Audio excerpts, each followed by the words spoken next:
I'll try.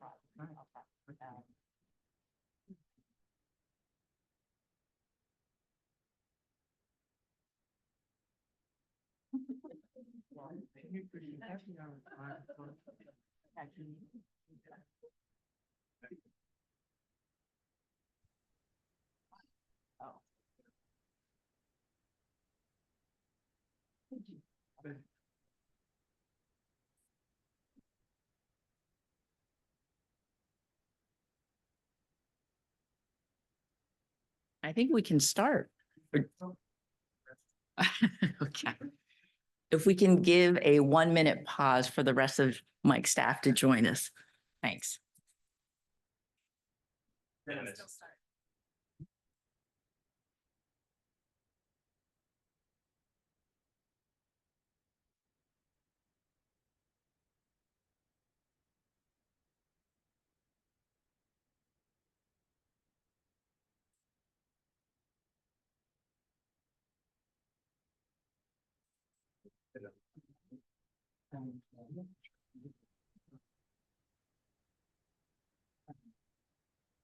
Okay, folks, while we're waiting, I'm just going to make a few housekeeping announcements.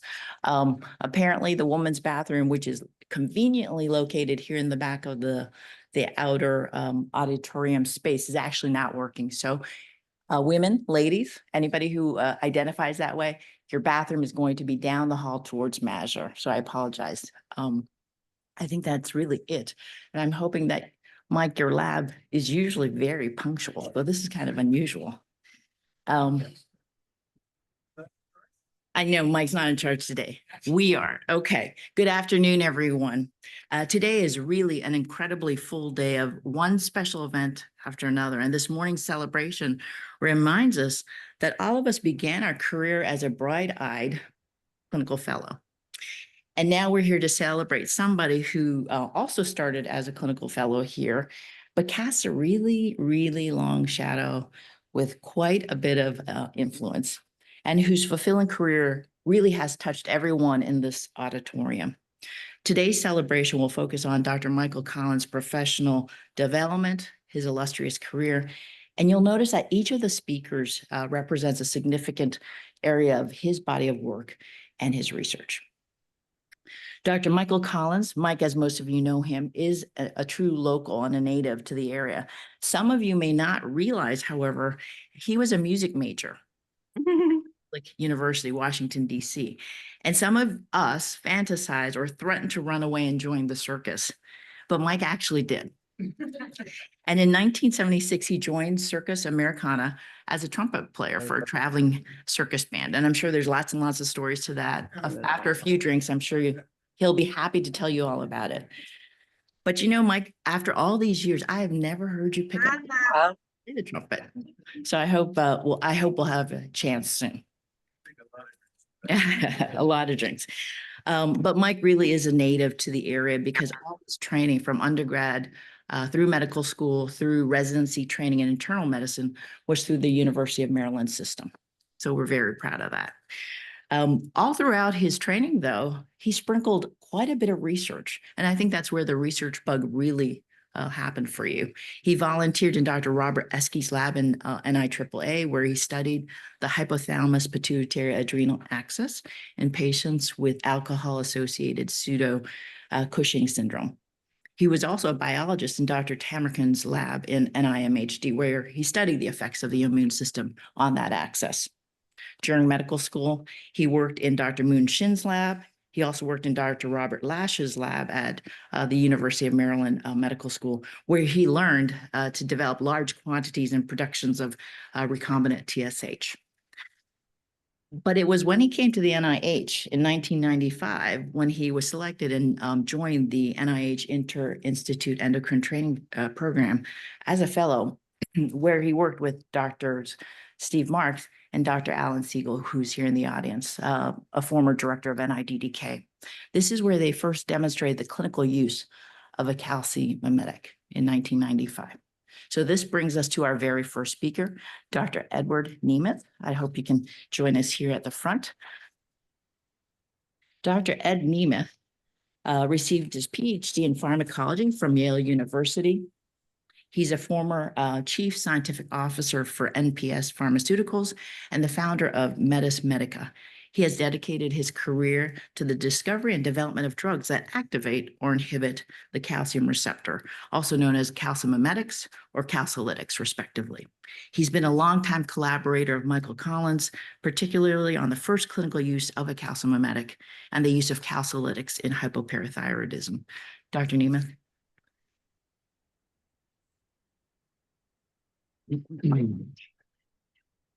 Mike asked me to give a talk at his Festschrift. I, of course, accepted and said, that'd be great. What would you like me to talk about? And he said, well, you know, the calcium receptor, calcimimetics, calcilytics, and what we've done for the last 25 years. And I said, sure. How much time do I have? He goes, 20 minutes. Thanks, Mike. But given this audience, I think I can blow through the first couple topics rather rapidly. You all know the calcium receptor is it's a G protein coupled receptor. It's family 3, so it has this really large extracellular domain and exists as a homodimer. And it's mostly expressed on the parathyroid cell and the kidney tubule cells. And yes, Mike, Kelly, this is a slide I stole from you in your talk given a couple of weeks ago up in Boston. But it shows exactly what you need to know to understand what Mike has done with the calcium receptor and these drugs. Activating the calcium receptor inhibits PTH secretion. Activating the calcium receptor inhibits calcium reabsorption. And it's fair to say that the calcium receptor is the body's calciostat, and is witnessed by various diseases where you have activating or inactivating mutations of the calcium receptor that will shift the set point for systemic calcium to the right, as in familial hypocalciuric hypercalcemia, or to the left, as in autosomal dominant hypocalcemia. And calcimimetics and calcilytics are small molecules or peptides that act on this receptor. Calcimimetics are either agonists or allosteric activators of the receptor. They inhibit PTH secretion. They were developed initially for hyperparathyroidism. Calcilytics are the antagonists. Many of them are negative allosteric modulators, and they increase PTH secretion. They were initially developed for the treatment of osteoporosis. And like the two diseases I mentioned, FHH and ADH, these allosteric activators either shift the set point for extracellular calcium to the right, as in with calcimimetics that increase the sensitivity of the receptor to activation by extracellular calcium, or to the right with calcilytics that decrease the sensitivity to extracellular calcium. Now, where does Mike come in? Mike comes in actually fairly early, and he shows up in my office in Salt Lake City in 1995, completely unannounced, but a real nice guy, very pleasant. And we had, at the time, we had just finished phase 1 clinical trials with NPS R568, the first calcium mimetic. So we had safety data, but this drug had never been put into a patient with hyperparathyroidism. And Mike was the first guy to do that here at the NIH.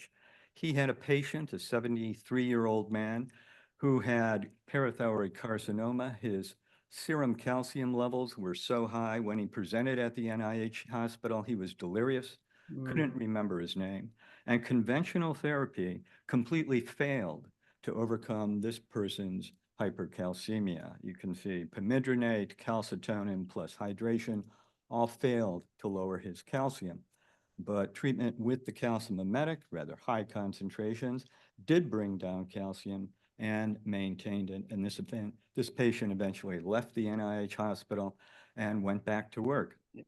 And that is not the end of the story, because after Thanksgiving, we received a letter from the son of this patient. And I really wish I still had that letter.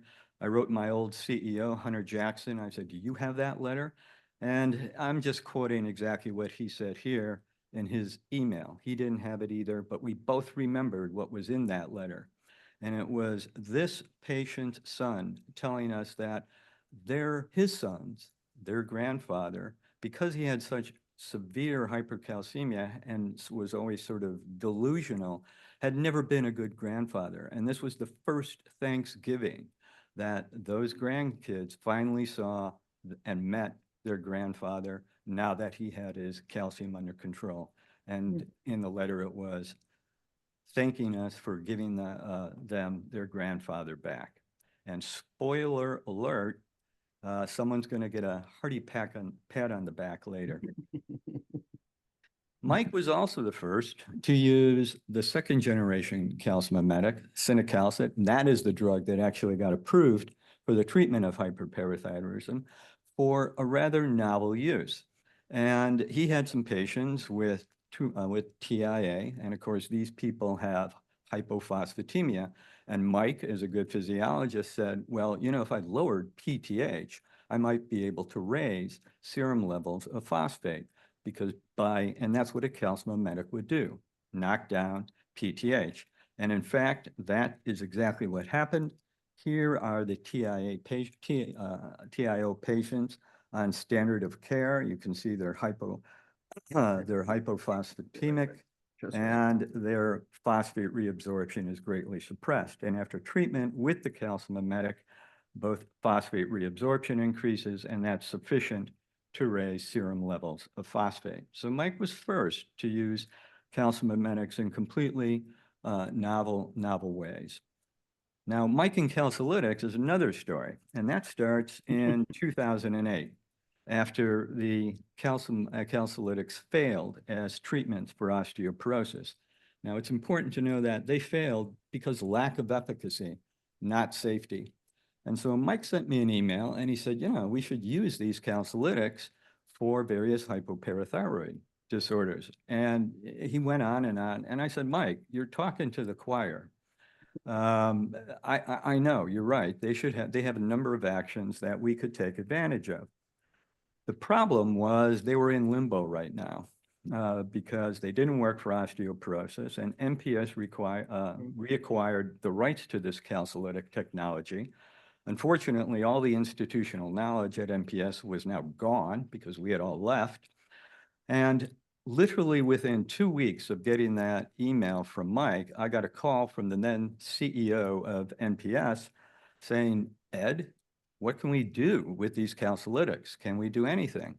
And I said, I'm glad you called, Francois, because I know exactly what we can do, and I know exactly the guy to do it. And it's here at the NIH. And so the first disease we went after was ADH1. That's caused by activating mutations of the calcium receptor. It shifts the set point to the left. So these patients become hypocalcemic, they have low levels of PTH, and they have hypercalciuria. A calcilytic, because it's a negative allosteric modulator, should correct all those defects because it'll shift the concentration response curve to extracellular calcium to the right, therefore correcting both the hypoparathyroidism and the hypercalciuria. And so we did a first study. Well, where did I go? Calcilytics with this particular calcilytic, MPSP 795. And we started a clinical trial. It was Mary Scott Robert. Mary Scott did that, and that was published in 2019. And we didn't have a lot of patients, but it did show that we had proof of concept. We were administering the compound IV because we wanted a really good understanding of the PK-PD relationship. And so these are drug levels in the serum. And you can see as we increase the drug levels in the serum, there's a corresponding increase in PTH. Stop the drug, PTH comes down. There's also a decrease in the fractional excretion of calcium. But we did not obtain an increase in serum levels of calcium. So the patient still remained somewhat hypocalcemic. we thought that, well, if we could just increase the exposure to the drug and bring more drug on board, we should eventually be able to increase serum levels of calcium. And that's what we were intending to do. We had FDA permission to go ahead and do that. But then, business being what it is, things started to happen, and Shire acquired MPS Pharmaceuticals in 2015, right when we were in the midst, we're finishing up this first clinical trial and ready to increase the exposure. And so the ADH1 program sort of went into limbo, and Shire couldn't make up its mind whether or not it wanted to continue or abandon the ADH1 program. Well, they didn't have a lot of time to think about it because Takeda then came in and acquired Shire, and then the ADH1 program just disappeared. And there it sat in hell for a while, going nowhere, until Mike talked to BridgeBio on something unrelated to the calcium receptor. But he said to them, you know, you ought to look at these calcilytics and these hypoparathyroid disorders. And they did look at it. They called me, talked to me, and they have formed this subsidiary in 2018 called Calcilytics. It's a good reason. Good thing I didn't copyright that word. I'm glad I didn't. And so that kickstarted the ADH1 program back in the clinic again. And then we got the cigar. Had Rachel, Iris working with Mike, published this recently. This came out last year in the New England Journal of Medicine, showing this, that encaleret, the calcilytic, could increase serum levels of calcium. It caused increases in PTH, and it brought the hypercalciuria down into the normal range. So it corrected the hypercalciuria, and it corrected the hypocalcemia. All good news. And this drug moves forward into a phase 3 clinic. But as Mike and I appreciated way back when we first started talking about this in 2008, you don't need no stinking PTH to increase serum levels of calcium with a calcilytic. This is some rat data. They have no parathyroid glands. PTH is clamped, so you're not changing PTH. And when you give a calcilytic, you see a rapid decrease in urinary calcium, and that is sufficient to then increase serum levels of calcium. And that is exactly what Iris is doing now in a phase 2 study with people with post-surgical hypoparathyroidism. These people have hypercalciuria, and it's been demonstrated, she's shown, and these are preliminary results, but so far so good. It's all looking good. Brings down urine calcium into the normal range and brings up calcium from hypocalcemia into the normal range. And so we're hoping that these results will play out and that calcilytics will be therapies for both ADH1 and post-surgical hypoparathyroidism. So Mike and his team at NIH are really responsible for coming up with experiments, clinical data to demonstrate the efficacy of calcimimetics and calcilytics for the very first time. They were the first to show that a calcimimetic would work in hyperparathyroidism, and they took a particularly stubborn form of hyperparathyroidism, and that's parathyroid cancer, and they showed it was efficacious. He then showed that you could play around and increase phosphate levels in patients with TIO. He was the first to show that a calcilytic could be useful in treating autosomal dominant hypocalcemia type 1. And they are well on their way, I hope, to demonstrating the usefulness, efficacy of calcilytics in treating post-surgical hypoparathyroidism. But I don't think Mike's finished with calcium yet. He and his team at NIH, working with Mary Scott and her team at Calcilytics, have succeeded in getting a calcilytic into a phase 3 trial for ADH1. They're in a phase 2 trial for post-surgical hypoparathyroidism. But there was one more indication we talked about back in 2018. We haven't started it yet, and that's idiopathic hypercalciuria. So I think we got more work to do, buddy. But until then, I want to thank you, Mike. It has been an absolute treat working with you over the years. And we're not done. I hope to continue this research that we've done. But what I'm going to do right now is give you that pat on the back from Hunter Jackson. Get over here.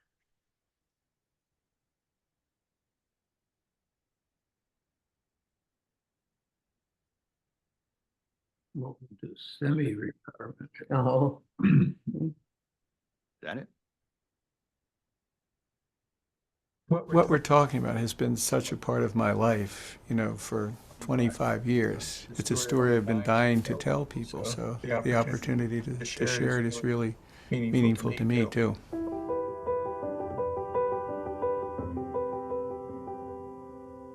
My interest in medicine and science started in high school. I'm not sure why I was drawn to it, but I was. For better or for worse, I was also drawn to music as well. My father very much encouraged me to go into medicine and science. And of course, I enrolled in university studying music, which I did for 6 years. Tried to make a living as a musician, not very well.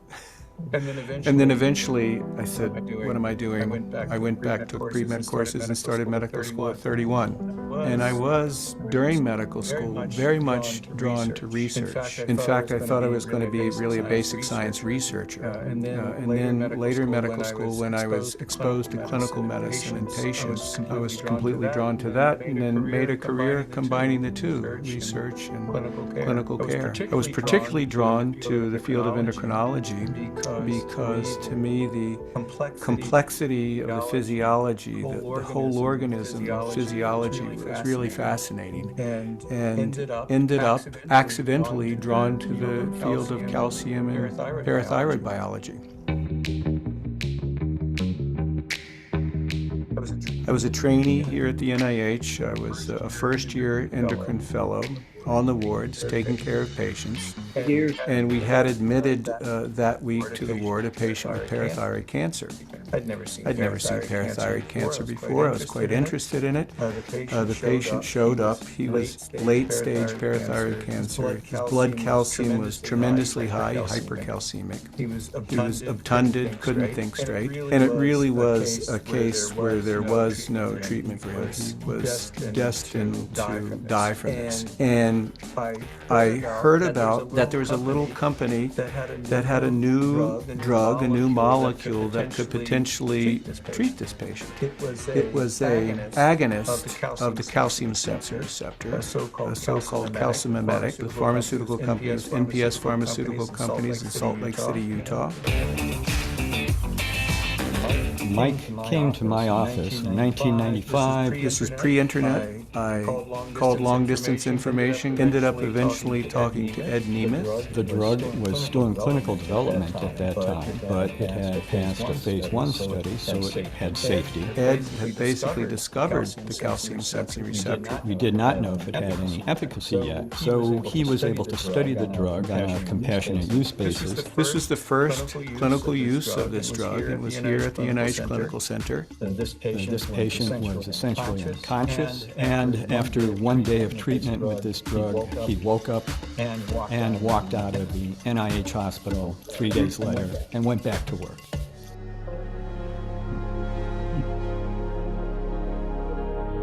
His blood calcium came down, he woke up, he was functioning, and we treated this patient with this drug for another 5 years.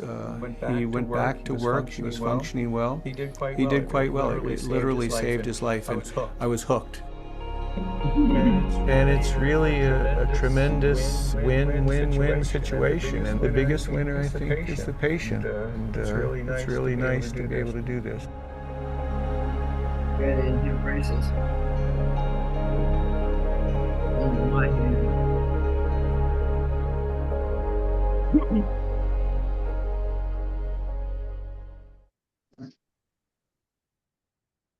Well done, Mike's team. You managed to make NIH and endocrine look cool. I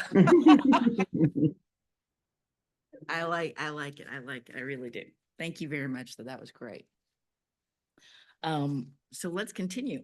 So while Mike was a clinical fellow of the IETP, as we call it, Mike worked in Dr. Pam Roby's lab, and Pam's here with us. He learned to isolate and culture bone marrow stromal cells in 1996.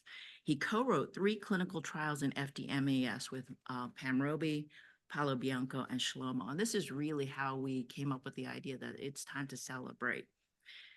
This was the natural history study, the alendronate study, and the autologous bone transplantation study. And it was early on in 2001 that he identified the correlation between the burden of FD and the renal phosphate wasting, and suggested that there is an FD-derived factor causing this phosphate wasting. It was during this time that I met Mike when I was a clinical fellow in the same Dr. Roby's lab. And while we worked together, we were able to publish the first, I got 20 years on you, Allison, the first New England Journal paper from the NIDCR DIR in 2002 on our observation that prophylactic optic nerve decompression was not necessary. And in fact, the surgery was more harmful than watchful waiting for patients with FD surrounding the optic nerve. So last year, we celebrated 25 years of FD-MAS research at the NIH, thanks in huge part to the work by Mike Collins.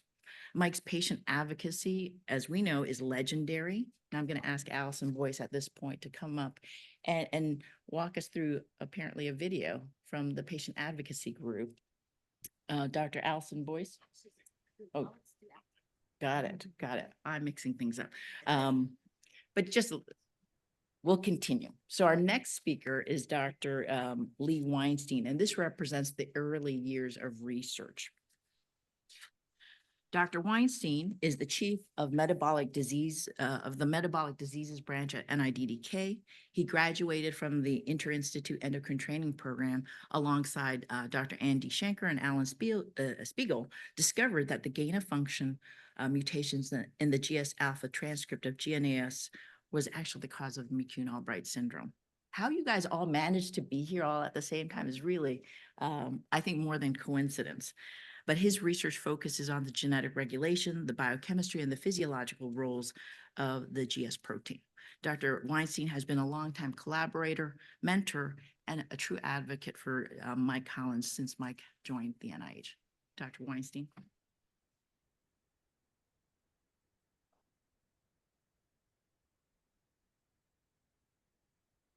I need to get rid of this.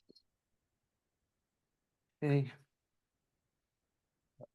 Good afternoon. It's really an honor for me to be asked to be here to celebrate Mike's career at the NIH and obviously to talk about MAS fibrous dysplasia, which was one of the first things that, not the only thing, I guess calciolytics as well, but one of the first things that he worked on when he started his post-fellowship career.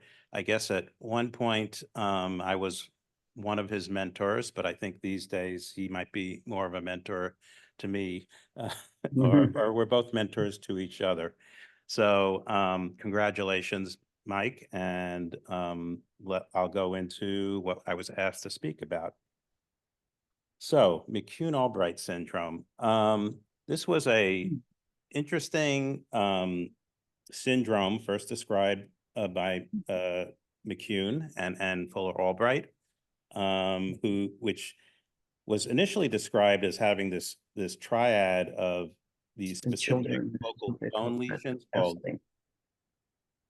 polyostotic fibrous dysplasia, these so-called pigmented lesions called cafe au lait spots, and sexual precocity, which seem to be independent of gonadotropins. But further study of these patients showed that, in fact, the endocrine abnormalities were not limited to the sexual precocity, but can include other abnormalities like adrenal hyperfunction leading to Cushing's-like syndrome, hyperthyroidism due to what appeared to be toxic nodules, and other things, as well as a number of non-endocrine abnormalities. And the thing that was interesting that in all of these settings, these overaction of endocrine glands was occurring independent of the pituitary hormones that normally stimulate them. As a matter of fact, when measured, those levels were low. And this is an old picture of one of these patients, but it's useful. Where is oh, there we go. Use the pointer here. So this child seen probably before my time at the NIH showed a number of the classic features. She's in the spica cast because she had bone fractures due to fibrous dysplasia.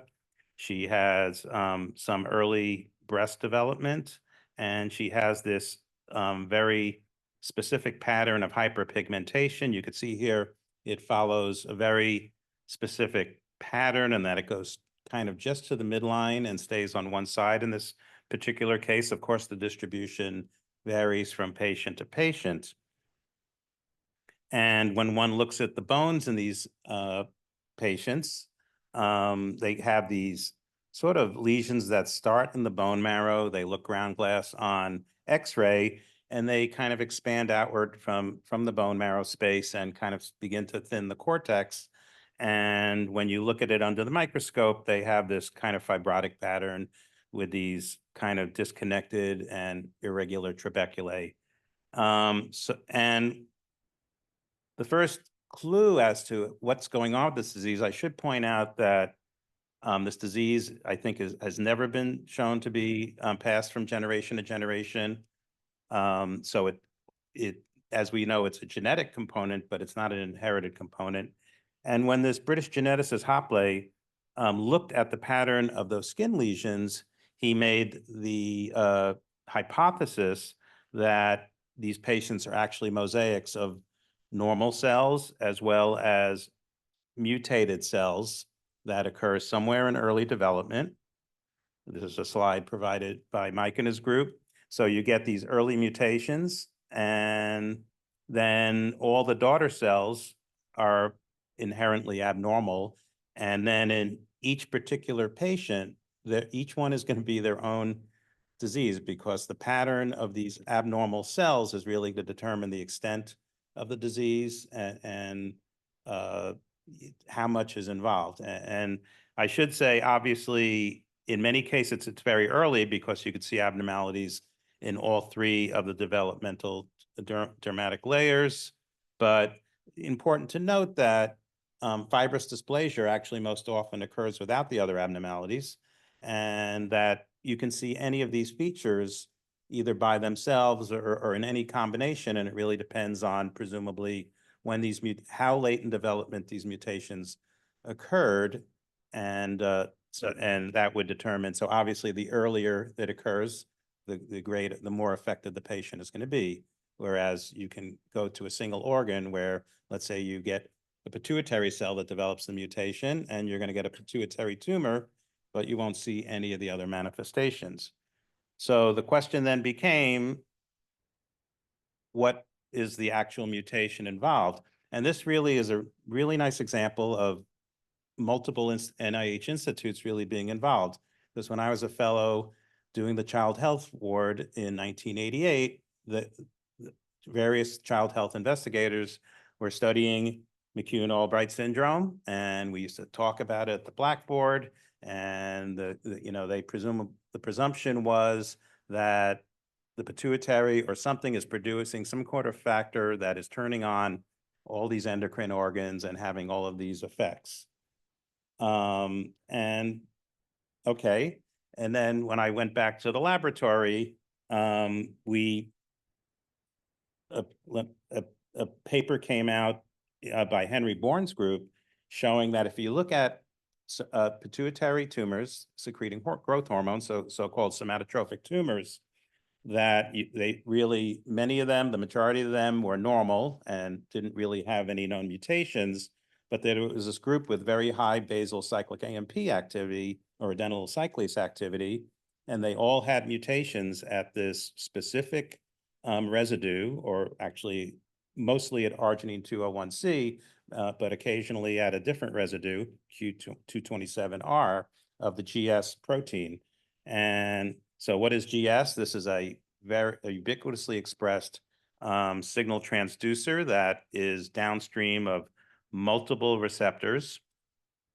This is just some of the hormonal based receptors listed here, But in fact, with few exceptions, virtually anything you can think of in the body that stimulates cyclic AMP in a cell is most likely going to be mediated through a receptor GS coupled pathway. And you could see some of the things I mentioned that could be of interest here really fall into this. So CRH, right, producing adrenal overactivity, TSH producing hyperthyroidism, GHRH producing acromegaly, and so on. So once we saw this paper, we decided to look at tissues from these patients. And obviously, we did look at blood, but we couldn't just look at blood because, as I said, we hypothesized that, or it was hypothesized, I shouldn't say we hypothesized, that this was going to not be a germline disease. So we wouldn't necessarily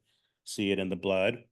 And in fact, and this is just showing how the mutation that was described by Henry Bourne leads to GS activation. Basically, normally the G protein is sitting in an active state with a bound guanine diphosphate, GDP.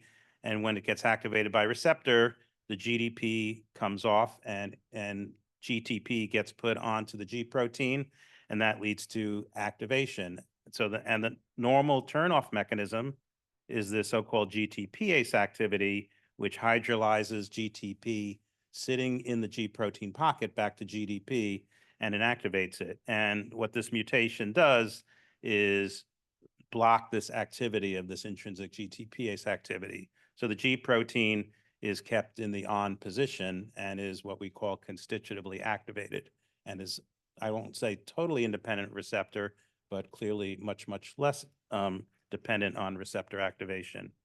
And this is just some of the biochemical work from that paper showing that, and this is using isoproterenol and as a stimulant, and showing in cells when you put in these mutated forms of GS alpha, you get a high basal activity, even in the absence of the activating receptor ligand, as opposed to the control.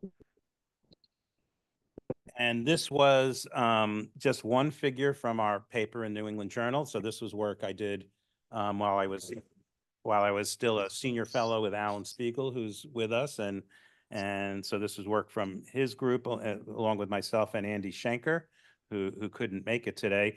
And this is just a dot plot, and the points I just want to point out is that you could see this is wild type on the left, and this is mutation on the right. And you could see that there's variability in the amount of mutant in different tissues. So here you see the parathyroid, we saw almost nothing. So that tells you it's not germline, right? This has got to be a mosaic process. And we saw significant evidence of mutation in many of the affected endocrine tissues, as well as a number of non-classic tissues that are not classically endocrine. We've seen this in the gut, we've seen this in the thymus, we've seen this in the liver, in the spleen, and this produces in some patients some very significant non-endocrine related abnormalities that I'm not going to go into for today. So, and I should say this was published in the New England Journal, still by far my most cited paper. But this was in the early 90s, and we continued some studies, but then when Mike started his post-fellowship work and started developing his own lab, he kind of took on the mantle of continuing studies on McCune-Albright syndrome. So this is just a slide kind of summarizing his major protocol, kind of the workhorse that was started 26 years ago, I guess, in the late 90s. And I'm not going to go through the details of the phenotyping, but the patients went through this very detailed phenotyping protocol. And so it was a cohort prospective study. It had over 300 patients, many of which have been followed up to 25 years. It had a wide spectrum of natural history and standard of care. It seems like this slide is, oh, there we go. I was wondering why that happened. It has led up to 150 publications, 6 interventional trials. It's really been the definitive clinical literature in fibrous dysplasia and McCune-Albright over the last 25 years. It seems like when I look at the JBMR table of contents, almost every other month, there's a paper from his group reporting on some aspect of fibrous dysplasia McCune-Albright, and it's changed the care and the outcomes for the patients, which is, I'm sure Mike feels is by far the most important contribution. And so I've been asked to, I'm just going to point out maybe two aspects of his group's research over these years that I've been told that he's most proud of. I mean, one is that was alluded to by Janice, and I think Rachel's going to probably talk about more, is the discovery of these patients having FGF23 being secreted from these abnormal fibrodysplastic fibroblast-like cells, and that leading to hypophosphatemia. But one or two other things. This was a study done in 2007 where they very closely looked at patients over time through various ages. And what they found is that by the age of, I think, 20 or maybe even earlier, that the fibrous dysplasia skeletal burden, if you will, is established clearly, definitely by the age of 20, probably for the most part by the age of 10. And this is very important for the patients because they want to know, is this going to get worse and worse? And so it's very reassuring in many cases for the patients to know that, once they reach 10 or 20 at the latest, that the burden is not going to be increased. And this is just pointing out next Monday, you also have that a it's really in that T-cell. first decade where you start it's appearing. CD8 Another, which Janice alluded to, was this early finding that I created, 30 million optic canal each.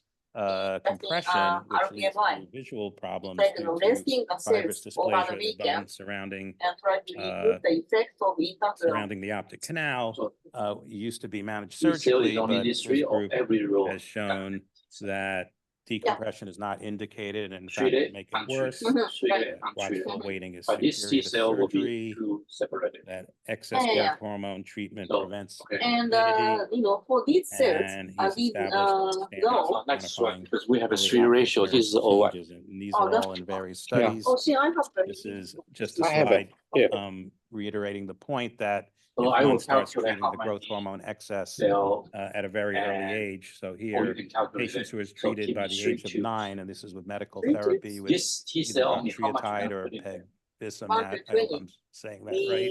For this one, Did much that's better about in terms of their million. overall visual outcome than those that just started growth hormone Well, therapy yeah. at a later date. Because primary And cell then gonna be Finally, his group, all of this research has led to No, a I'm number talking about of T-cell useful only.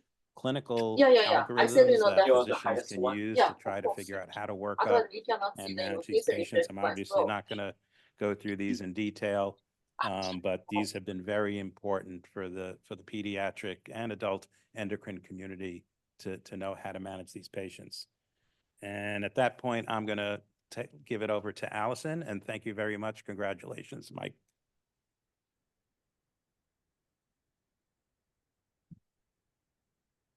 Thanks very much, Lee. I just wanted to very briefly mention the relationship between this clinical program that Mike and the team here built and the patient advocacy community. Because I think it's been a real success story and is an example of how research can really promote a community among patients, which can then further the impact of the research that we do. So the FDMAS Alliance is the primary patient advocacy organization for this disease. Unfortunately, they're not able to be here today. However, I wanted to just speak on their behalf and share a little bit of the story of how they were founded, because they really grew up together with this clinical research program. So Mike and I have talked a number of times about, why we think or how we think we've been able to build such a successful program. And there's been several principles that underlie that, I think. One is building the center level expertise at NIH, really seeing the patients and gaining that clinical expertise in the group here that's really recognized throughout the world. And then as part of that, I think we've done an excellent job with engaging with patients individually, maintaining good communication with the patients and building those relationships authentically one by one. But as part of that, Mike and our group has always prioritized being a good citizen of the larger community of the disease. So we've broadened those individual relationships into working in the advocacy community and trying to raise awareness and further research that way. And I think what's so cool about these principles is you can really see how by applying them, we've helped the FDMAS Alliance to form. So back in 1998, as you've heard, Mike started seeing the first patients on the FDMAS natural history study and started that process of building the center level expertise. And then shortly after, as patients will do, they went online and they began discussing their experiences about NIH and how that had gone. And that discussion caught the attention of Charlie Harless, who was a local patient that participating in this study and was also a disability advocate. So Charlie was really really motivated to connect with patients and to bring patients together. So he started coming to NIH to meet the patients when they came as part of the natural history study. So before we know it, patients were coming here not only just to participate in the study, but to meet with Charlie. So really starting to build that broader community engagement. And out of that process and those that were growing up together, the precursor of the Alliance, the FD Foundation, was born. And Charlie served as the first president and Mike served as the first medical advisor. And that relationship has continued to this day. I think the two organizations have really grown up together. So as part of that, the Alliance wanted to share this tribute to Mike and his relationships with the patients. So this should be a video. Thank you. You've meant so many families in this community. Thank you for making the FDMAS Alliance such an impactful organization. Congratulations.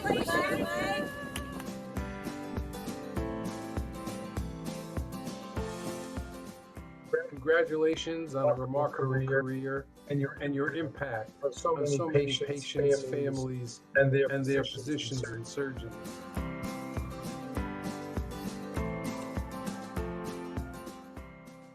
We have known you for more than 10 years now, and thank you so very much for everything that you have done for families like us, and especially to the FDMAS organization, and from the very beginning of Bike Ride, and all the support you have extended in making sure those funds are directed to appropriate research, and really helping parents like me and others in their journey of tackling FDMAS within their families. Enjoy retirement. We wish you very best, and take care of your health. Thank you once again for everything. Thank you for everything you've done for this community. It means so much. I hope you enjoy your time in retirement, and I look forward to seeking your advice in the future. Time no see. Want to wish you congratulations on joining us group of NIH alumni who retired, including Tony Fauci, John Gallen, and me. I wish you a happy, healthy, and fun, as well as active retirement, and look forward to coming to Israel.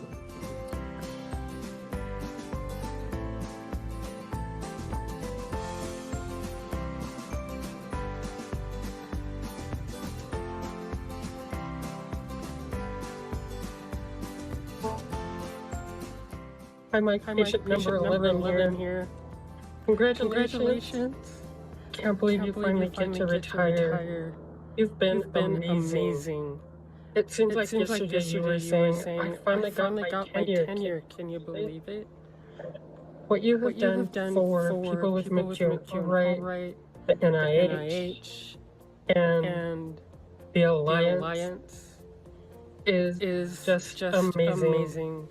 You've accomplished so much, and you've learned so much, and you've taught us so much, and everybody's lives are richer for it. There's no way I could sum up the 25 years I've known you and what you've done for me alone. I just want you to know that I'm very happy for you. I hope you get to have a great retirement and you have fun and relax. One of the memories I have of you is whenever I would ask you a question, you would sit up in your chair and kind of bend over and start thinking, and you could see the wheels spinning. You could tell you were thinking, and then you would start to talk it out, and you would come up with a solution or answers or ideas. It was just the best. So I hope you know how grateful I am for you. And I don't take any of it lightly, what you've done for me. I hope we're able to keep in touch. Love you, Mike. Wendy.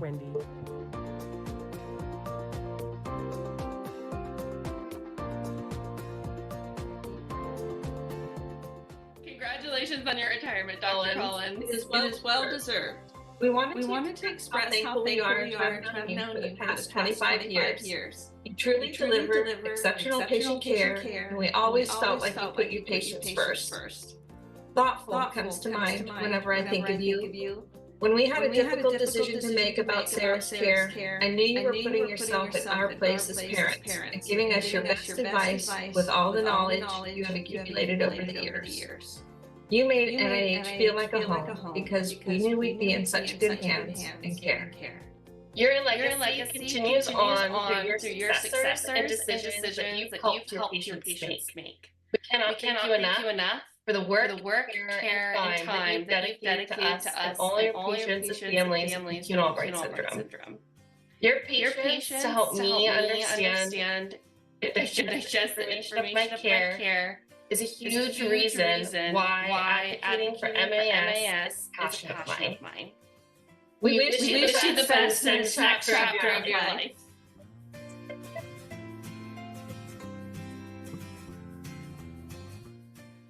Hi, Dr. Collins. I just wanted to wish you a happy retirement. You deserve all of it and all the best. And I appreciate everything you've done over the years. You've become my family, and I appreciate everything that you've done. And you deserve the best in your retirement. Thank you so much for everything. Take care. Keep in touch.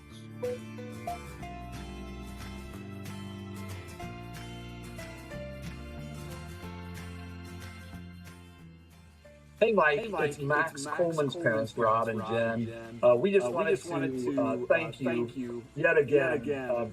We connected with you when we didn't understand what was going on, and it's meant so much to us to have you and your team available to us. So we wish you all the best as you head into retirement, and thank you once again from the bottom of our hearts. And just your care for Max over the years has just meant the world to us. We were so fortunate to find you very early on in his journey, and you took him all the way from a young boy through adolescence into adulthood and helped him achieve his dreams. And so we are just forever will be thankful for that, and we just wish you all the best.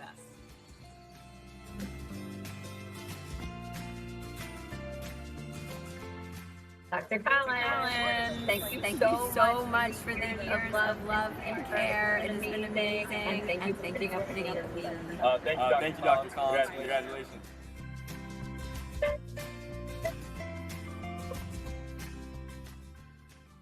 Hi, my name is Cindy Brandt Levin, and it's a privilege to send this retirement special note to Dr. Mike Collins. I am very upset he is retiring, but his impact I know will continue. The impact on the fibrous dysplasia, acute Albright syndrome community, of which my daughter is a member, and the FDMAS Alliance. Dr. Mike Collins has put us on the map, and his research and devotion to finding a treatment or cure for this disease is second to none.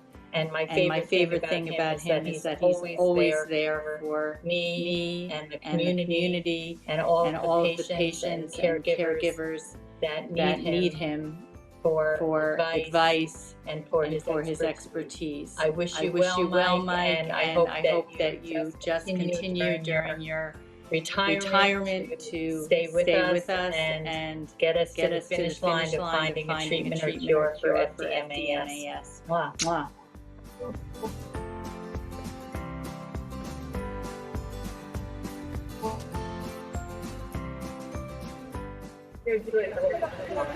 Thank you so much for everything you've done for the community, for everyone like Katie, and everything you've done, research going, and study at the NIH. I really look forward to working with you on the board. Please submit your application.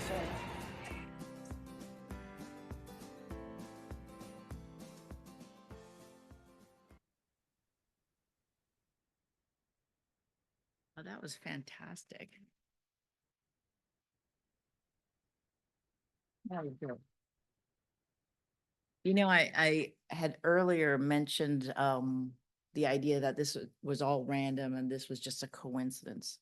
But actually looking at that and looking at this audience, I realized, you know, through Mike, excellence begets excellence.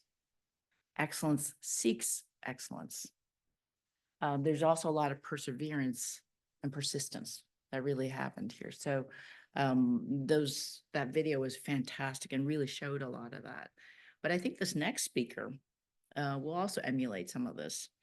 You know, as Mike was launching a career at the NIH in 2003, his work led to the discovery of FD-produced FGF23 as the cause of phosphate wasting seen in patients with fibrous dysplasia.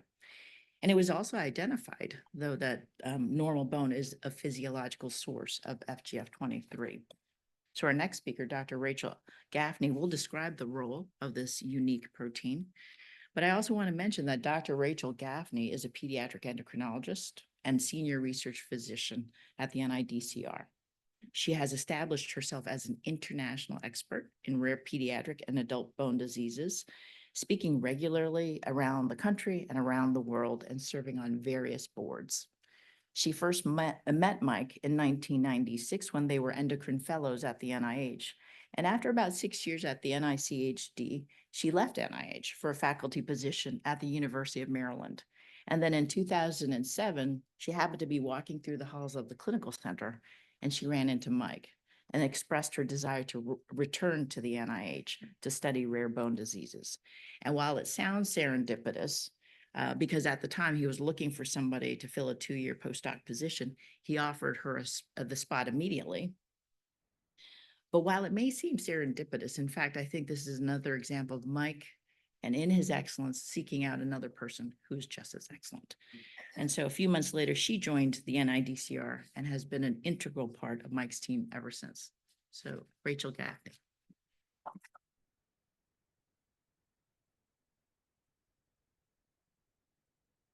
Thank you very much. And I will just say, you know, when I was walking through the clinical center that day, I was considering coming back to NIH as a genetics fellow.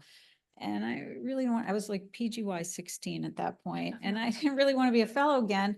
And I ran into Mike. I said, hey, do you have a minute to talk? And so he said, of course. We sat down, we talked. I told him about my hopes and dreams. He offered me a job. And then later he told me he actually didn't have time. He was like rushing to somewhere else. But he said, oh, I hadn't seen you in a while, so I figured we'd just chat. And so, I mean, my whole career is sort of based on Mike agreeing to like stop and sit on a bench with me in the clinical center to listen to what I wanted to do with my life. So even though we were colleagues and peers as fellows, as Lee was saying, you know, we're all mentors to each other over time. We all bring something to the table. So I'm going to be discussing Mike's journey from GCLEF to FGF. And some of this stuff you have already heard, but there are a couple little nuggets in there that I would like to add. And you're going to hear from some of his mentees after me. But Mike actually mentors several people that he has never met, because I interact with a lot of people in their 20s and 30s who feel stuck in their job or their career. Like they don't know what their path is. And they think, okay, I'm doing this for the rest of my life. And I say, let me tell you about my friend Mike. So as you've all heard, Mike went to Catholic University studying music and also really everything else. He took all the classes because he's a very curious person and is always in search of more learning. So he was at Catholic for 6 years, yet did not graduate, did not come out with a degree. I guess he had a great scholarship. And as is typical of your average college dropout, his next decision was to just join the circus and play in the band.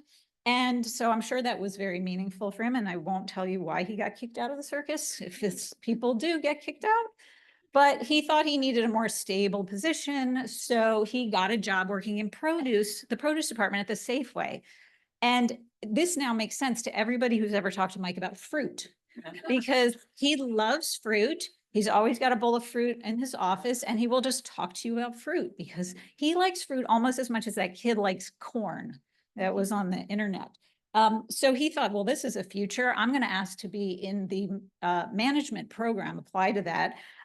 But they denied him that managerial position. So like anybody else, he's going to pivot. Do I go to Giant? Do I go to Harris Teeter? Do I go to, Trader Joe's? You know what? Screw it. I'm just going to go back to school and go to medical school because, that just makes sense. So now he's back at the University of Maryland for another 7 years, getting his degrees. And of course, we know he became an internal medicine resident at Maryland and then ended up at the NIH in 1995. And because internal medicine residency programs back there were kind of weird and they made you leave for a year and then come back because he was so exceptional, they wanted him as chief resident. And finally, he landed in the Dental Institute in 1998, getting tenured just 9 years ago because that's the way NIH rolls. So now I'm going to talk about the circuitous route to FGF23, which took a little bit longer than it took for Mike to get to the NIH. But, and of course, there is not time to discuss all of this, but in 1937, the brilliant Fuller Albright first recognized this rachitic disorder. And you can see it moved all the way through to about 2000, when finally it was discovered that FGF23 was that phosphotonin everybody was looking for that was responsible for XLH and autosomal dominant hypophosphatemia. And there's Mike now in 2001 getting into the mix. So I looked in PubMed, Collins, FGF23, and you can see that 52 results came up between 2001 and 2024. And there are actually more papers than this that just weren't captured with this search. So just everybody sit back, relax. I'm going to go through all these papers over the next 2 hours. Nobody has anywhere to be, right? No, obviously I'm just kidding. But so at this point, we know that FGF23 is a primary regulator of phosphate, but why do we even care? What is phosphate? It's not on most of the chemistry panels. It's just calcium's poor cousin, not important in everything we eat. But actually, phosphorus is a critical mineral for the body, for energy, nucleic acids, cell membranes, and of course, intracellular signaling. It's an important component of hydroxyapatite, which is a huge part of mineralized tissues, the teeth, and the bone, and we are the Dental Institute. We must always show a picture of at least one tooth in our talks. And also, along with its partner, PTH is very important for mineral homeostasis. So the first question that Mike wanted to know was, well, if FGF23 is a circulating hormone, we're endocrinologists. Which endocrine organ is making it? And so back then in 2001, and we just had found out about this FGF23. And as you know, Mike was doing a lot of work with McCune-Albright syndrome and fibrous dysplasia. And it was recognized that these patients sometimes had renal phosphate wasting. So we measured FGF23 in these patients. And sure enough, it was elevated. So it was clear that FGF23 was playing a role in McCune-Albright syndrome. And then working with Pam and other collaborators around the globe, they were able to confirm that it was actually the dysplastic bone that was producing the FGF23. And so then take it a step further, because everybody makes FGF23, and it was determined through additional experiments that osteoblasts and osteocytes in normal bone are the physiologic source of FGF23. About 10 years later, we started looking at a similar mosaic disorder. Back then it was called epidermal nevus syndrome, and it was noted some of those patients had skeletal dysplasia, some had hypophosphatemia, and working in collaboration with a group up at Yale and Diana Ovejero and others in our group, we were able to determine that this new disorder, which Mike gave it this name, cutaneous skeletal hypophosphatemia syndrome, it's very brief, So we call it CSHS. And these patients also have somatic activating RAS mutations, which are responsible for elevated FGF23. Now, people thought for years that the high FGF23 was being produced by the skin, and children were having like large swaths of their skin cut off, but it wasn't really helping them. And so with Diana and Luis working together with Mike, they were able to develop a mouse model to confirm that it was actually the RAS mutations in this dysplastic bone, just like in McCune-Albright syndrome, that were the source of the FGF23 and not the skin. So now we know FGF23 is made by bone cells. How does it do this effect on the phosphorus? What does it do? At the kidney, it inhibits sodium phosphate cotransporters to promote phosphate excretion, and it also inhibits the production of 1,25-dihydroxyvitamin D, which is the active form of vitamin D. Okay, so now the next question is, what regulates this FGF23 secretion from normal bone? And the first approach Mike took was recognizing that because PTH is also a phosphaturic hormone, to really tease this out, you need to have a model where PTH is not coming into play. So he decided to study patients with hypoparathyroidism who had low PTH and high phosphorus and say, well, what happens to FGF23? And so you can see in this study that the patients with hypoparathyroidism, no PTH, high phosphorus, also had elevated FGF23, almost like they had an FGF23 resistance. And so the hypothesis at this point was that FGF23 action was dependent on the presence of PTH, and we'll come back to that in a minute. But what else regulates FGF23? So now everybody around the world is very excited about this hormone and doing tons and tons of studies. And I'll just touch on a couple that Mike worked on, and that would be the effect of 1,25-dihydroxyvitamin D, calcitriol, on FGF23 secretion. So he did show that in 2005, that calcitriol stimulated FGF23 secretion. And then more recently, with the whole iron story that many of you are aware of regulating FGF23, Kelly Roscoe, working with Carl Pachak and Mike, looked at patients that had elevated EPO levels and determined that EPO also drives FGF23. So I'm going to switch gears now and talk about tumor-induced osteomalacia, and Mike has done a lot of work, also translational at the bench, but I'm going to focus more on the clinical work because I know ultimately that's his goal, and anything he does is to try to help the patients. So TIO is a rare acquired disorder where these tumors overproduce FGF23. They can be very difficult to find anywhere in the body, and we've seen about 80 people at the NIH with TIO. So that's a pretty big cohort. There's tons and tons and tons of papers and trainees and fellows and students who have worked either with these samples or with these patients over the years. So sorry if I don't mention your favorite, but I only had 20 minutes. Okay. But what I think is one of the most important things that came out of these papers was a really organized, systematic algorithm to approach the evaluation and treatment of patients with TIO. And obviously I can't go into all of that, but I'll just mention one was, what are the best methods to localize the tumor? And working with Diala, when she was a fellow, Diala El-Moush, we determined that dotatate was the best way, most sensitive and most specific. And then doing investigations on selective venous sampling. What if you have two tumors and you don't know, are we doing brain surgery? Or are we operating on the foot? So selective venous sampling was very important to help really localize the tumor. And then surgery is curative, but there's sometimes where you can't remove the entire tumor. And he showed that these can be successfully treated with cryoablation. And this was all done in collaboration with a great nuclear medicine and interventional radiology department at the NIH. Another thing with his large experience that he was able to demonstrate was what's the postoperative course following complete resection of the tumor. And this really gives you a clue. You can almost tell right away, did we get it all? And you can see the FGF23 drops immediately, and they were able to determine that the half-life is about 45 minutes in the circulation. And the 1,25-dihydroxyvitamin D shoots up right away. So you're taking FGF23 sort of off the neck of the 1-alpha hydroxylase and allowing active vitamin D to be produced. And as you would expect, when you remove this tumor, the phosphorus level gets into the normal range by about 5 to 10 days.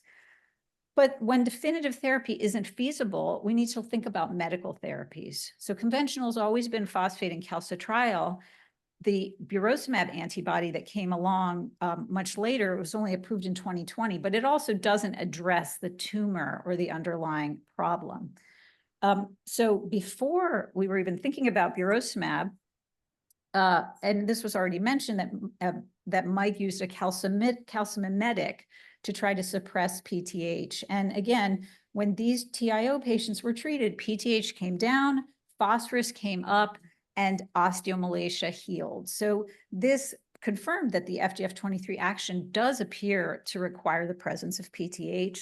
But again, the con of this treatment is it doesn't affect the tumor itself, and it can cause hypercalciuria. So we wanted to look at some more definitive therapies for TIO. And it was determined in 2016 that a lot of these tumors harbored these fibronectin-1, FGFR1 translocations on their cell surface. And somehow this translocation created this feed-forward loop to increase FGF23 production by the cells. So the first study working with a pharmaceutical company was to use a tyrosine kinase inhibitor that acted at these FGFR1 to 3 receptors. So this was a gentleman with metastatic TIO, which is quite rare, but he was very severely affected. You can see all these tumors in his pre-treatment scan. And you can see at 1 year on drug, they had really significantly reduced, but 28 months later off drug, he had a resurgence of the tumors, went back on drug again. He ultimately succumbed to his disease, but this treatment extended his life by many years, just like the patient with parathyroid cancer who was treated with a calcimimetic. So then we tried to do a study in patients that had benign TIO, and we did see improvement, metabolic improvement, but when we stopped it, again, no persistent remission, and there were substantial adverse effects. So we're still looking for other ways to treat TIO. Okay, so finally, I'm just going to talk about FGF23 deficiency, because again, we're endocrinologists. If you can have too much of a hormone, you can have too little of a hormone, and what happens with FGF23 deficiency is you develop hyperphosphatemic tumoral calcinosis. And I'm not going to go into all the genetic causes of this, but basically you either have lots of circulating inactive fragments, or you can have resistance at the receptor, which is also very rare.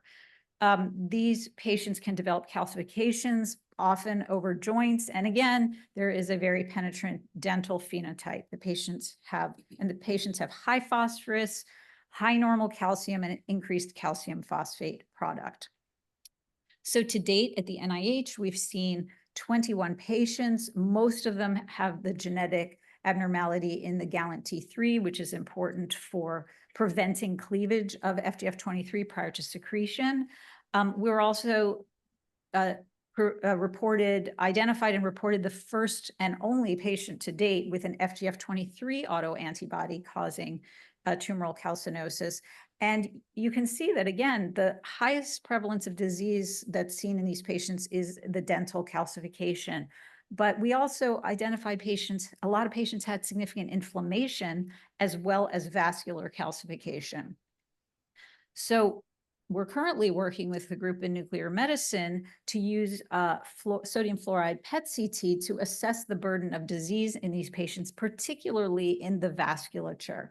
And you can see the control on the far left, 46-year-old with no calcifications, but in the vasculature. But at 17, the next one, you're already seeing calcification. So this is clearly not normal.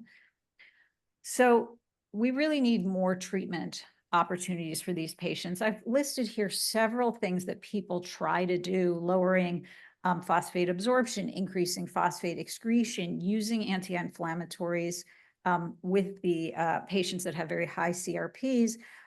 And some patients really respond. This patient, the anakinra and canakinumab really helped reduce this inflamed angry lesion.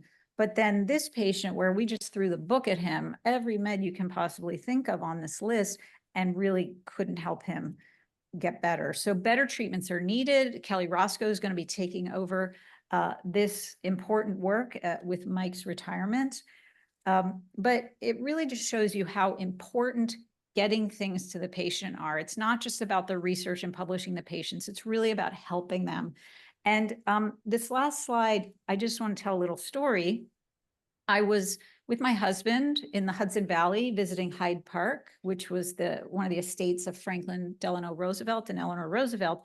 We were in the gift shop and I saw this little tile that said, above all, try something. And I said to my husband, I got to get that for Mike. That's Mike. That's how he lives. You don't just turn a blind eye. And then I looked at the full quote, which is even more typical of how Mike has led his research career. It is common sense to take a method and try it.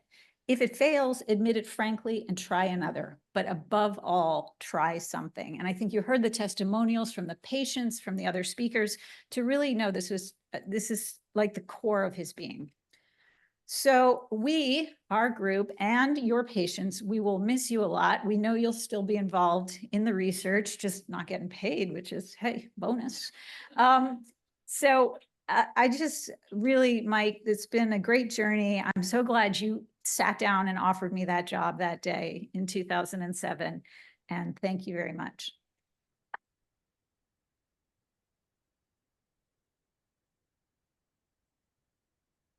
Thanks, Rachel. That was great. There's probably really only one other area that can challenge Mike's outstanding research and his staunch advocacy for patients. And that's his love for mentoring and his dedication and loyalty to his trainees. And I count myself among them. So I want to invite Doctors Kelly Roscoe, Iris Hartley, Louise Fernandez de Castro, and Allison Boyce, our Lasker Scholar, the next generation of clinician scientists who would like to share some thoughts.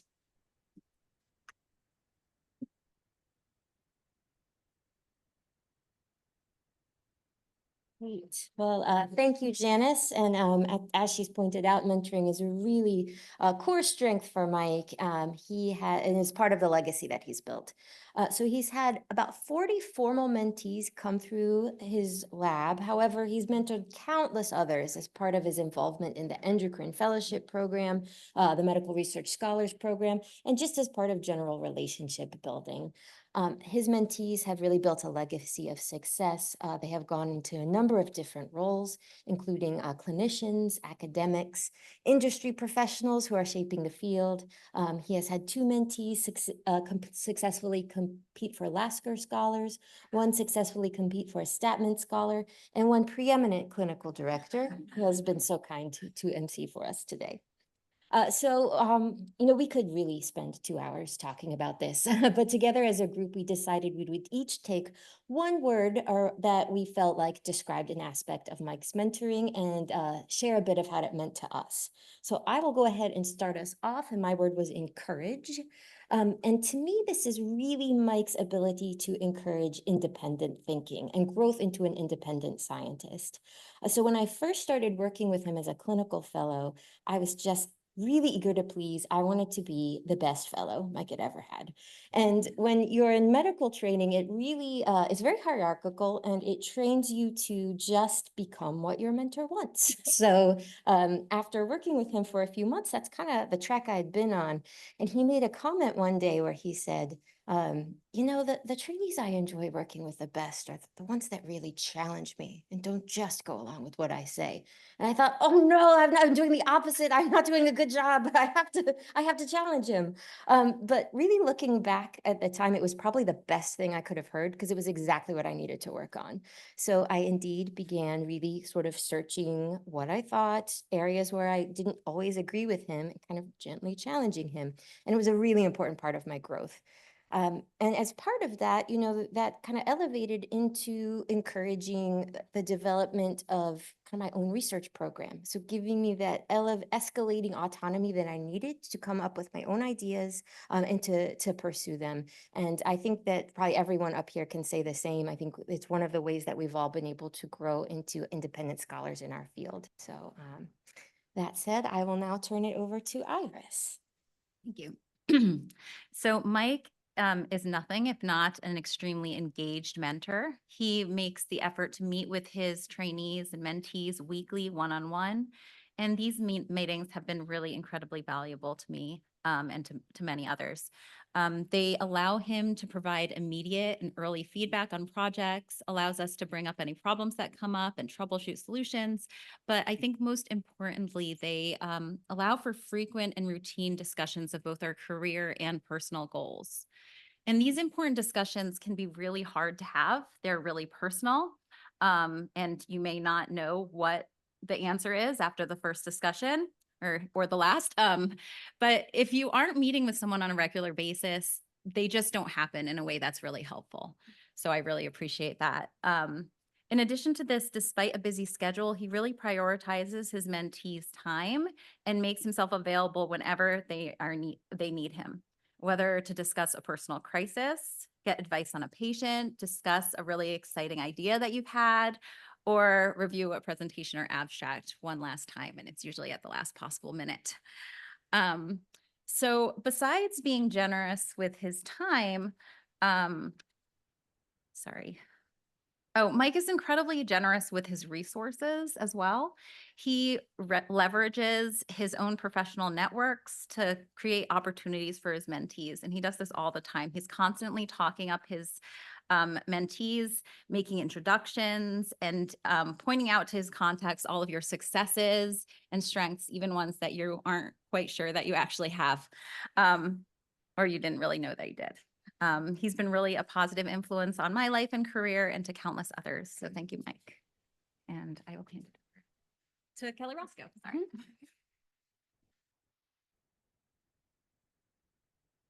Great.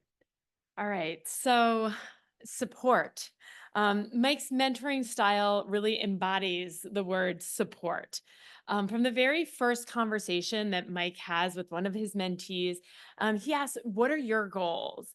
And then, Mike, you really have helped these mentees and navigate a path that is right for us to achieve these goals. And you don't try to fit everyone into the same career path, which is just incredible. Mike is a skilled listener, and he hears the wishes of his mentees and really guides them based on these individual aspirations. So Mike supports both the personal and professional goals of these mentees. And I could really talk for the rest of the afternoon about how supportive Mike is of all of us. I'm going to just try to narrow it down and talk about the time during the pandemic, which all of us remember well. And many of us in his lab struggled with these sudden daycare closures in March of 2020. And Mike just showed incredible empathy and encouragement and bolstered us during this unprecedented time. While we were juggling competing obligations, we often felt like we weren't doing enough, both at home and in our jobs. And Mike reassured us and motivated us, showing us how much we were accomplishing, even if we really could never see it ourselves. Mike was an incredible source of motivation for me to continue moving my career forward, even on these exhausting days of parenting an infant at the same time. We are so grateful for his incomparable support, especially during this very vulnerable and unexpectedly challenging time. Our careers, our projects, and publications could have come to a halt, but through Mike's support, encouragement, advice, and flexibility, we were all able to thrive. So thank you, Mike. I'm going to turn it over to Luis. Hi. All right. I'm going to talk about Excel. That's my word. It's describing Mike's high standards for scientific training, which at the end of the day, after all these more humane qualities, is what you also want to have in your mentor. So I'm going to do it through, Mike has another quality that we didn't discuss, and is that he's a great storyteller. He's very charismatic, and it's fun to hear him say the same story over and over sometimes. So I'm gonna focus on like some stories that he used to support his mentoring when it comes to how to excel in science, how to do excellent science. So the first is like this story that I didn't know. I'm from Spain, but there's apparently this bank robber called Willie Stanton that was asked famously by a reporter, why do you rob banks? And he said, because that's where the money is, which is, for me, I was like, okay, what this means is that you have to focus on the important question. And Mike is famous for focusing on the patient care and things that impact the patient. And also, like, when the scientific question behind this is worth it, like, it's also worth focusing on that. So, but he's first, like, put your efforts where the money is, you know? He is also, like, lately in recent years, we all are inundated by these, like, high throughput data techniques, right?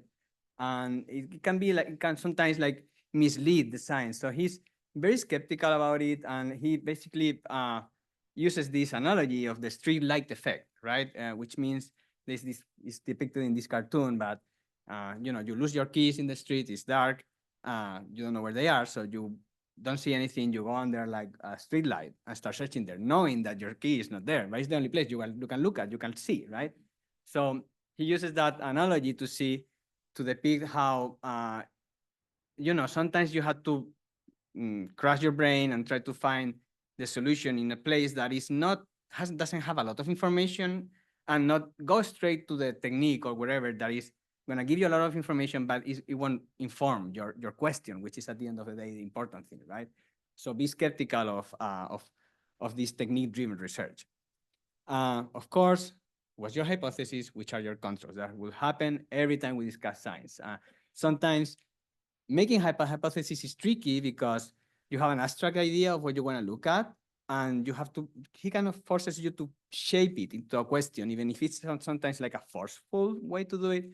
But it actually helps I mean, it's how science works, right? We work with hypotheses. So yeah, what's your hypothesis? Which are your controls? Positive and negative, always. And last, he's also a practical man. So cost-benefit ratio. He also always tells the same story. You have a car, the engine breaks, take it to the workshop, you drive it, then the brakes break.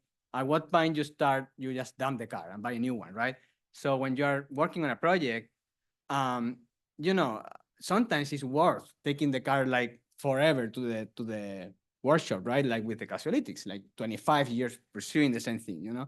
Sometimes it's not. Sometimes you try twice, doesn't work, let's move to the next thing. So that's important too.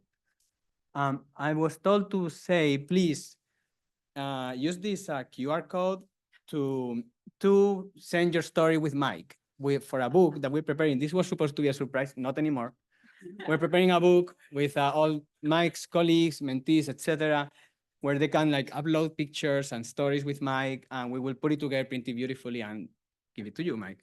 Yeah, we already have over 60 contributors from all over who are really excited and ready to write in this. And so we're giving it just a last minute for anybody who's here and can grab the QR code. But you will have this nicely bound book soon. A real Festschrift. Yeah. Exactly. Exactly.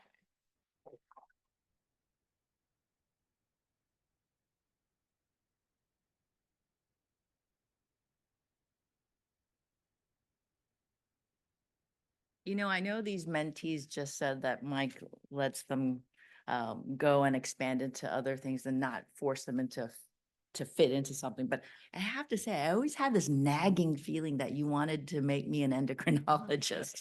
The entire time I worked with you, Mike, I always had this nagging feeling that I had to understand endocrinology like you.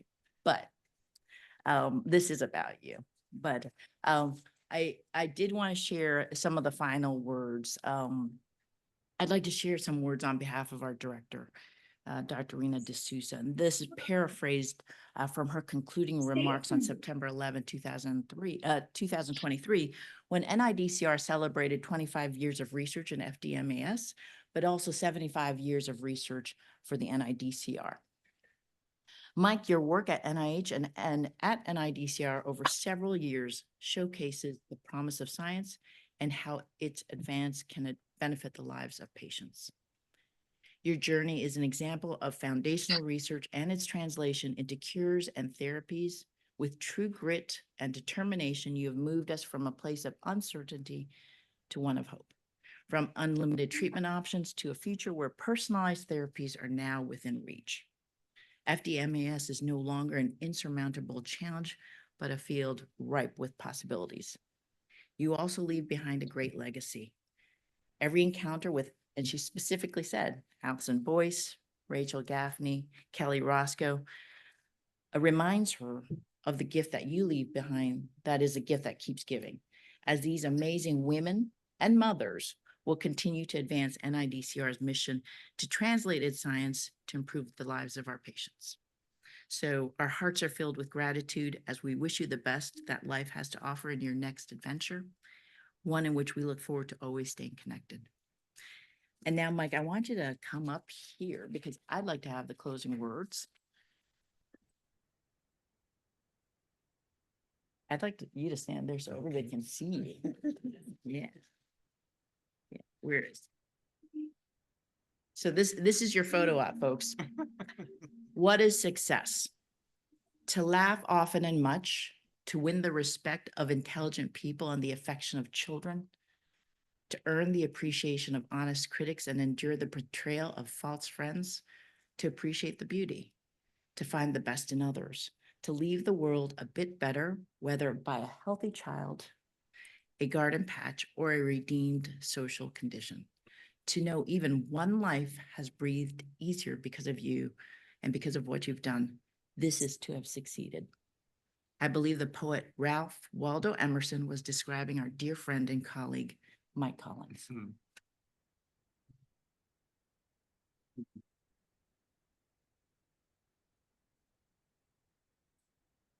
Yeah, I just want to say thank you to everyone in this room I've had some connection with. And I mean, this has been an amazing place to work. I couldn't have done what I did anywhere other than the NIH, and I couldn't have done it without the support in this room from one of the very first people, Alan, that I worked with, and Pam, and all the people that I've had the pleasure of working with, Lee and others. And just thank you. And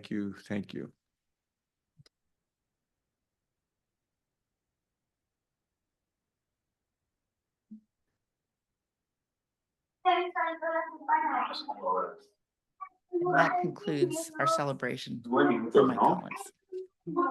Diana? There's a reception in the back.